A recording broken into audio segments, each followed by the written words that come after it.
Hear us say it multiple times when the Rapid City Police Department needs your help in solving a crime. It's called tip411 and it is purely anonymous. Black Hills Fox reporter Tessa Thomas tells us more about the tip line and how successful it is to Rapid City police officers. Text RCPD and the information to 847-411. You've heard it before and you'll likely hear it again. But what you may not realize is how beneficial it is to the Rapid City Police Department.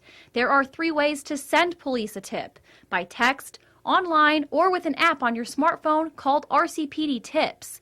Then after you send your tip, where does it go?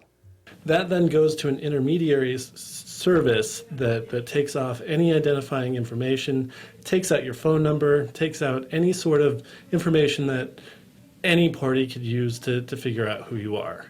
Just kind of an intermediary step to keep it as anonymous as possible.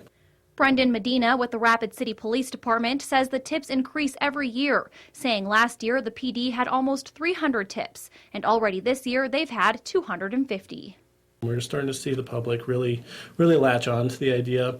There are always going to be those people who don't want to be labeled a snitch, but want to be able to help us solve crimes and hold offenders accountable. So this is one more medium that we allow the public to connect directly with a police officer without fear of having to put your face or your name or your location out there.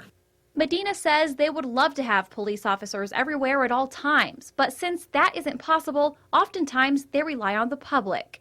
Lieutenant Tom Senesac works closely with tip411 and says it is a great tool for the department and helps especially when we have a week like last week when there's a shooting, homicide, and a robbery.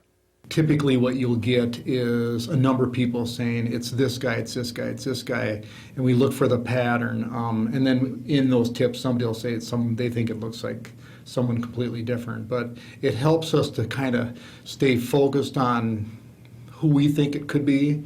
It kind of reassures that we're pointed in the right direction. Senesac also says they can reply to the tipper and possibly get more information if the tipper is willing to give it. In Rapid City, I'm Tessa Thomas, Black Hills Fox News.